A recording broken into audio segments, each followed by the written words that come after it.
welcome back to Happy Porch Radio. In Season 6, we are talking about the circular economy across Africa. Barry and I are learning a lot this season, and today we are joined by Audrey S-Darko, who is the team lead at Sabon-Sake. Sabon-Sake is a regenerative agricultural startup based in Ghana. It focuses on soil health and improving soil carbon density, and believes in the potential of sustainable regenerative agriculture. I was really excited about this conversation, Barry, and it really didn't disappoint. I think just looking at circular economy from this angle of agriculture and bio-waste as opposed to sort of industry waste that we normally look at, it's such an interesting twist on it for me, and I'm so glad that we got the chance to talk about it.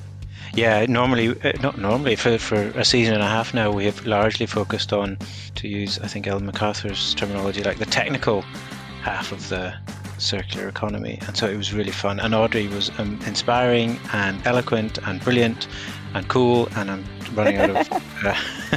I want Audrey to be my friend. She's so inspiring. Just all the things that Sabon-Sake are doing are just, even if she just talked about one of the things that they're doing, it would have been like, whoa, this sounds like a really cool company. And then she kept adding other things that they're also doing and talking about her motivation behind it and sort of the thought process of working with people and how to make sustainable change. Yeah, really cool. Very inspiring. And we managed only one terrible pun about digging. I know, I was really holding back. I feel like we could have got a few more in, but I resisted. Yeah, maybe next time. And so without further ado, let's meet Audrey. To start us off, if you wouldn't mind just saying hi and your name and some introduction about the work that you're doing in Sabon-Sake. Hi, my name is Audrey S-Darko, and I am team lead at Sabon-Sake. Sabon-Sake means, in the Hausa language, to transform or to make something new. And for us, we are a research and environmental restoration organization focused on not just transforming agricultural waste or biomass waste into value-added products, but then also transforming the mindsets of the rural communities that we work with on how to preserve their environment and to also recycle waste within their communities. Brilliant. And welcome to Happy Porch Radio. Thank you. Really interested. We talked just before we started recording about how in this season we haven't talked much about the biological cycle in terms of the circular economy. So I'm really excited for this conversation. Let's start by exploring a little bit more about what you described there. So, and starting from this last thing you said with mindset, can you tell us a little bit more about what that means? Just to expand on the mindset issue, I feel that works, or that should work in tandem with how we kind of teach people on how to preserve their environment and as well to see the value in the waste, which should not be called waste. In our case, or in my case, I tend to call it a resource, right?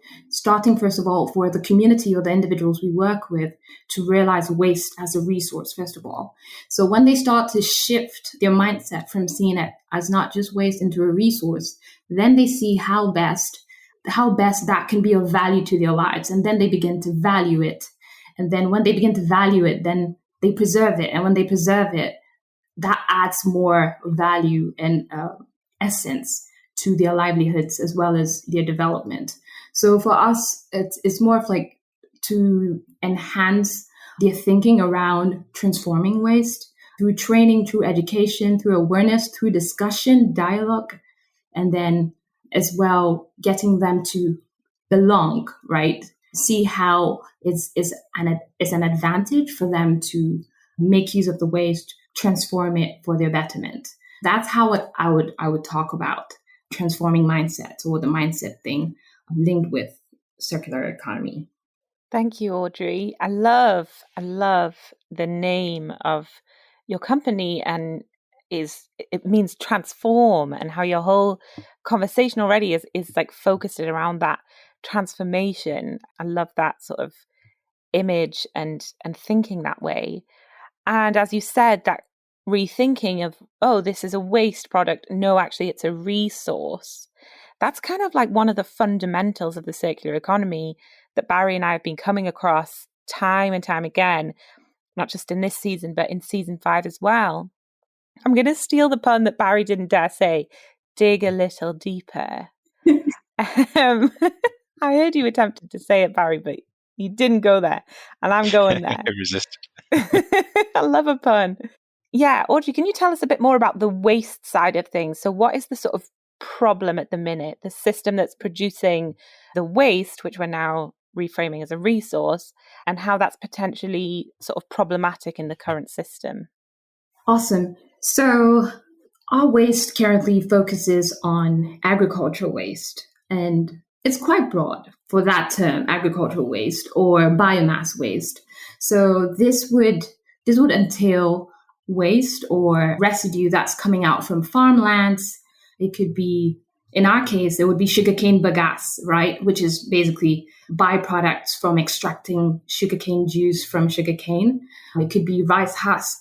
It mainly has to do with the heavy manufacturing side of things for agriculture, where people just have a lot of, let's say, corn stovers that are left to rot or burnt on their farmlands. So our goal, or our way of working with this particular waste, is partner with the communities or these agro waste producing districts or communities, where instead of abandoning them in the open air or just burning them, which they do in large quantities across like their processing mills, we store them, we treat them, and then extract maximum value from the waste instead of it being abandoned. So that's what we do. And our focus at the moment has been with waste like sugarcane, which produces like one of the largest biomass residues across like agricultural waste. And then you have like rice husk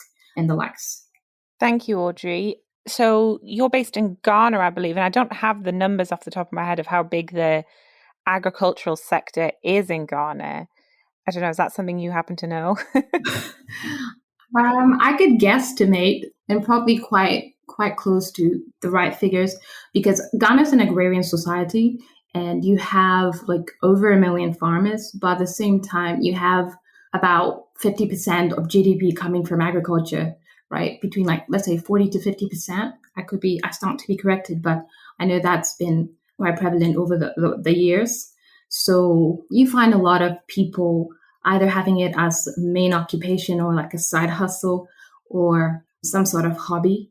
So it's quite big. It's just not super industrialized or mechanized to support the willingness and zeal people have for farming, but they're doing excellent so far. And it's an amazing like region to actually start agriculture or like want to have community to do that with you. Yeah, I think that's really interesting because we have that, as you say, it's a really huge part of the whole national economy. And when we're looking at that transition to a circular economy, the agricultural sector has to come into it.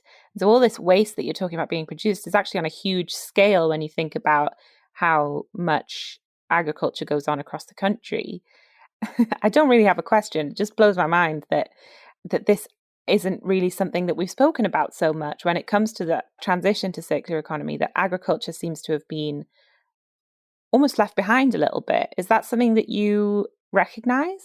Yes, exactly. And just to buttress that point as well, globally, according to like the UNCRD, these are, since our company is also a research organization, we tend to also like, feed off like scientific facts and research. And globally, according to like the UNCRD, there are over 998 million tons of agricultural waste produced per year.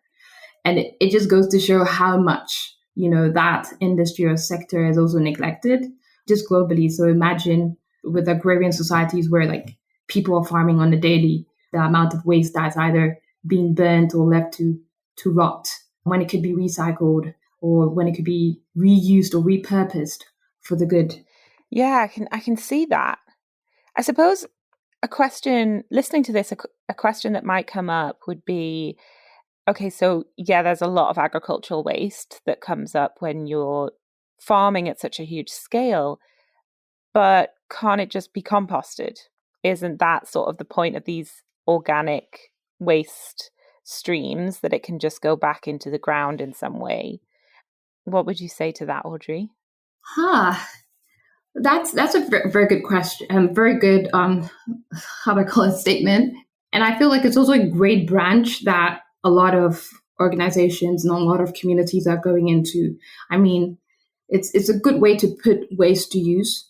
But for us at Sabon-Sake, our focus lies on even how we can move on, from a circular economy and even, dive head on straight into a regenerative economy as well. So it's more of like we're trying to put one foot in the circular economy and then jump onto regenerative. And that necessarily would take a holistic approach.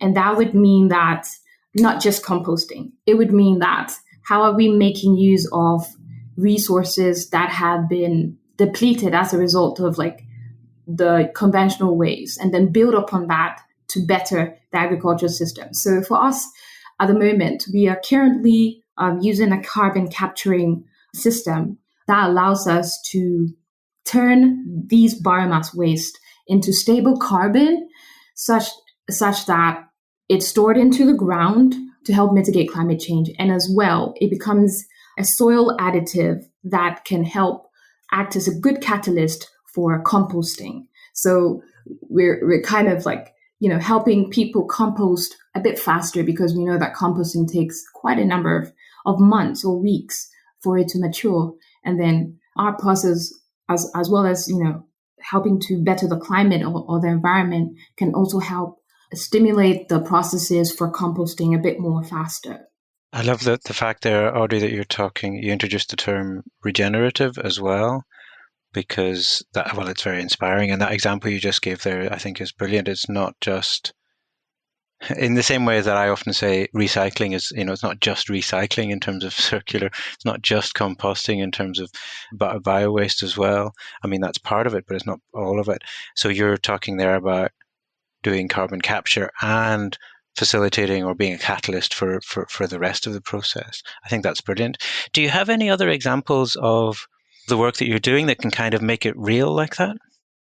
Yes, I talk about the ecotourist side of things, where for me, I would see a bit of the practice of circularity there. So we currently reside within a community that has a UNESCO, it's a UNESCO Ramsar site. It's a wetland, right? A conservation area. And over there, you have tourists coming through. You have both locals and people outside of the region coming to either go on a canoe safari or, deciding to just see how sugarcane waste is turned into, let's say, a soil booster, or how sugarcane juice is produced into a local gin or rum, for instance. For us, we realized that having the need for, let's say, local management, right, where when tourists come, you have, let's say, revenue that comes in, stay within the community, where the tourists generate income for the community. And then from there, the community is able to save a percentage of that into a local fund that helps maintain the tourist side as well as support their livelihoods. And then where that revenue as well is reinvested back into that nature-based ecosystem or ecotourist site. And then that creates a closed loop where the environment is being protected, sources of income are also trickling down to like the locals, and as well going back into the, let's say, the reserves and the wetland areas or the tourist attractions. So that's one example where I see circular economy. And then the second one would simply be with how we're turning like the biomass waste, sugarcane, for instance, using the leaves or the trash, as we call it, or the bagasse, and then turning that into soil boosters, right, that help farmers within our regenerative farming network to apply before they start planting. So in that sense, the waste, instead of it burnt, is transformed into something that is helpful for good for soil health. It goes back into the ground, produces plants and yields that are good and strong, and then goes back to feed the world, and then the cycle continues. So those are the two perspectives or angles I see it, but I feel like there could be more. That's so amazing. So amazing. I love the fact in that first example when you're talking about this full human social part of that process, and keeping things local and making that closed loop. That's I don't have a question. I just think that's awesome. And also tying that back to what you described at the start when you were talking about the mindset change. I assume that is when you talk about the community aspect there and things like ecotourism and the viewing waste as resource. I assume this is kind of what pulls it all together. Is that a fair assumption? Yes, it's a fair assumption. And also creating the avenue for people within the community to see themselves as stewards, right? Not forced, not some sort of coerced situation, but they feel like I need to own up to this and take care of it. So because of that, I'm willing to stand up and manage this resource, right? I'm willing to tell another farmer who might not be convinced yet that burning biomass waste is not good, and say, hey, stop, we could use this for something else. Or being able to be strong and say, I will take care of this water body that lives right next to my house instead of dumping the waste, because it would give me a source of income. That's one. It will get me better. There'll be a better economic spillover, for instance. And then as well, I'm able to preserve the landscape that I reside in. So it's more of like making them own up and have a sense of belonging as well to the process of trying to protect their environment, preserve their landscape, and to take care of resources that they first thought was waste. I think that is so important, Audrey, what you just said, of that sense of ownership and, stewardship you mentioned as well, of the land that we reside on and rely upon for our well-being and nutrition and livelihood in some cases. Yeah, really an essential part of this whole transition towards a circular economy. And I really think one that can't be understated. You just keep mentioning like other things that you're doing at Sabon-Sake, like this, we do the thing with regenerating the soil and making carbon capture stuff. And we also do the thing with ecotourism, and we also do research. It sounds like there's a lot going on. I would like to know a bit more about your story, like what motivates you and what got you here in the first place.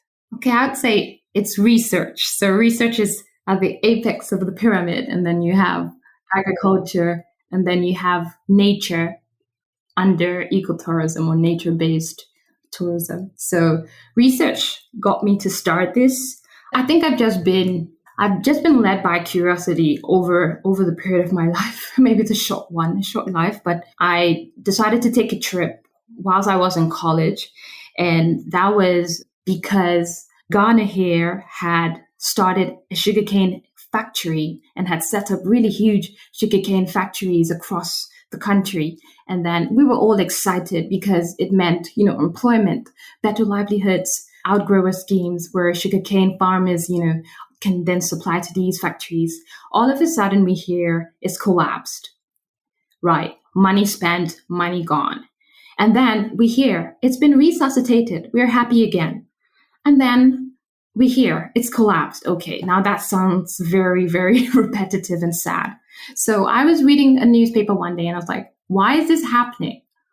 And I've been very spontaneous from birth. So I just took a trip. I left on the weekend of like my final year, and then took a trip to like a sugarcane village. And I was like, I'm going to find the solution to this problem to make sure that these factories don't collapse again. And then after that, I spent months and weeks, going back and forth in these communities. And then I realized that in order to actually produce the yields that are adequate enough to supply these factories, we need to ensure that the soils, right, are good enough, which they weren't at that time, especially with the community I worked with. They weren't good enough to be able to produce those large quantities and get these farmers excited about wanting to be outgrowers for the factories. So it started like that.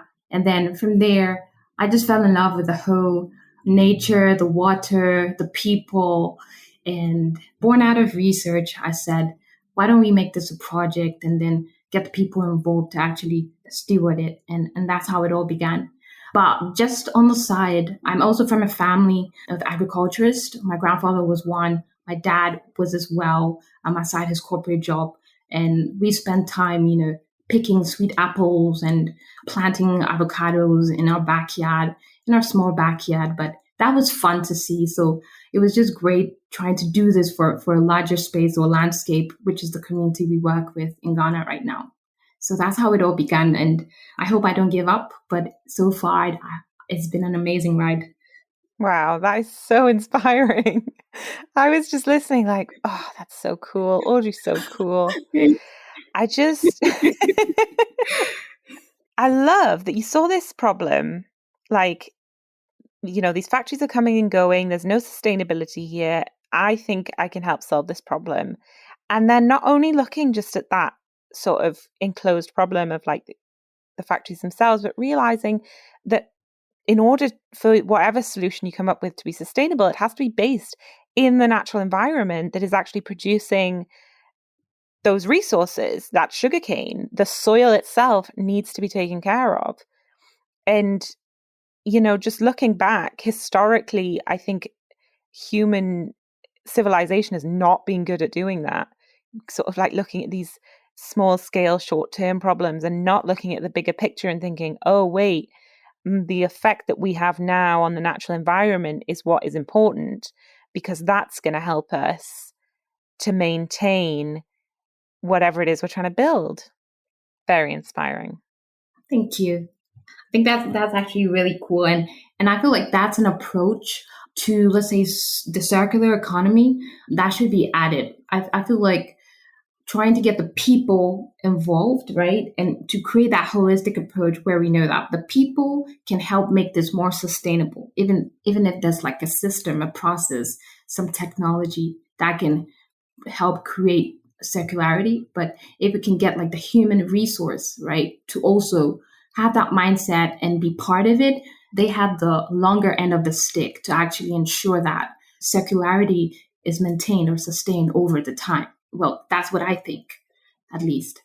Yeah, for sure. That's what this transition is all about. It has to be maintained. We can't consider it a sort of short-term fix. So yeah, that long-term thinking is really essential here. So in terms of that long-term thinking, when you think about yourself and you think about Sabon-Sake and also the other people that you work with, the people who are, as you say, taking ownership of the land themselves and also the responsibility for it, what's your kind of big dream? If we're to like zoom ahead, I don't know, 10 years or something, what does it look like? Whoa. Small question for you, Audrey.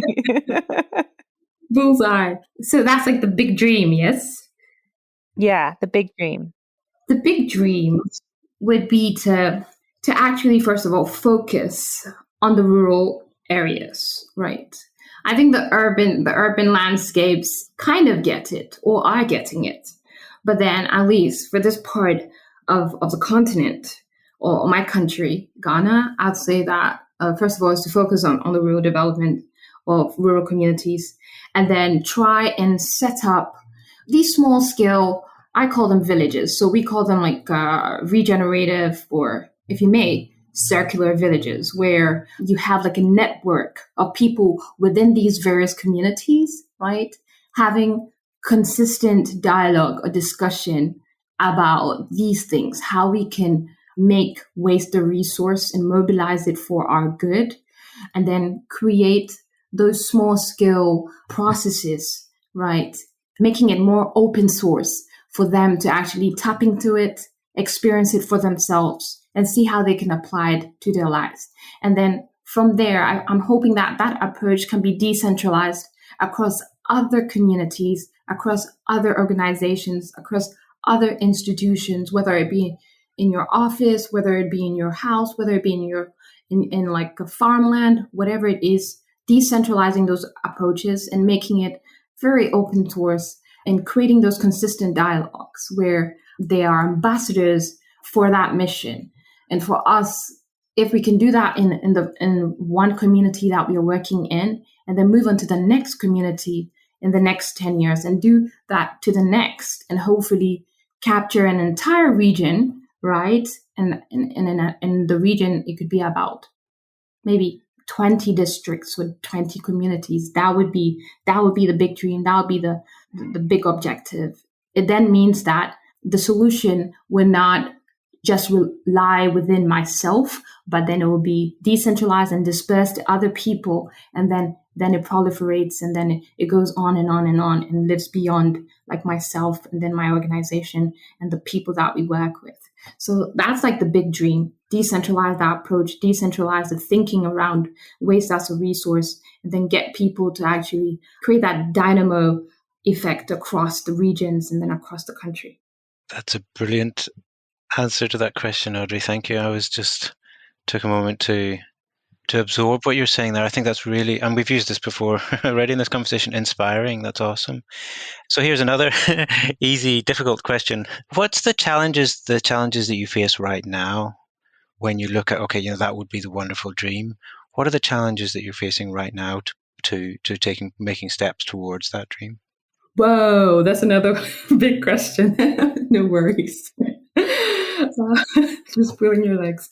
I think it would be culture, because culture kind of affects your mindset, right? So, and culture kind of takes a long time to actually build and to actually be established. So, to be honest, that's been like major challenge so currently I work with a community where, I don't really speak the language, right? I'm learning to, but that's not necessarily a barrier, but then it means that I have to quickly evolve and learn it for myself and the people that work with me and within the community to quickly adjust, and create that rapport where people can just pick up the idea and flow with it, right? So that's one culture where you have people already having their how do I call it? They already have their preset notions of things, of how to do things, conventional ways of doing things. So when you bring that idea and say, oh, this might be a great way to try the things, there's a bit of hesitation.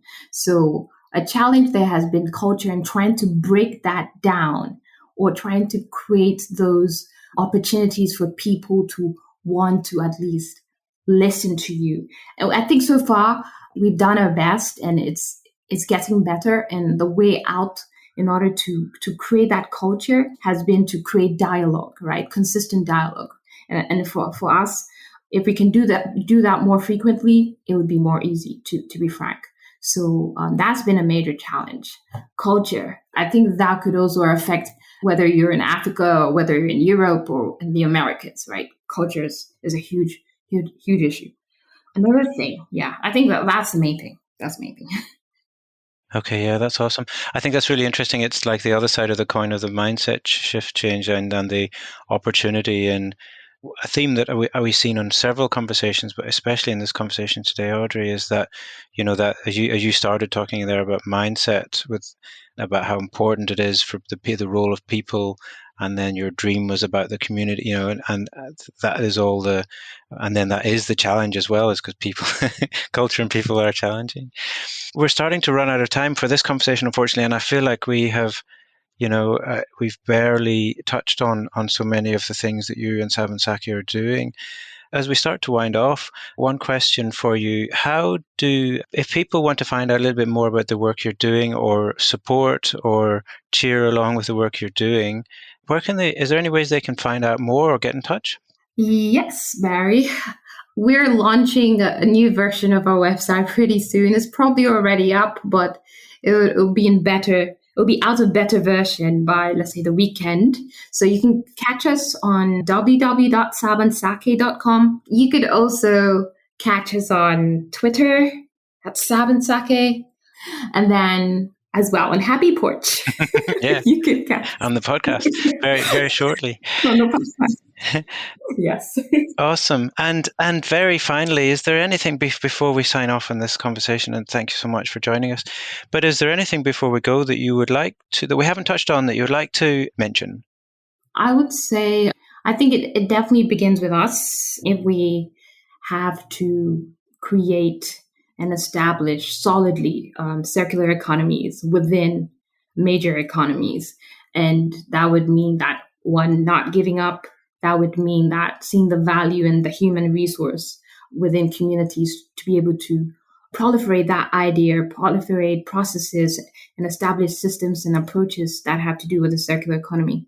And then as well, collaboration. I'm hoping really that I get to meet other organizations within the space, where we can partner, collaborate to actually ensure that this mission or circularity and regenerative agriculture, or building regenerative or circular economies, can come to fruition through collaboration and partnership. So that's what I have to say, and I'm really happy to be here. Thank you.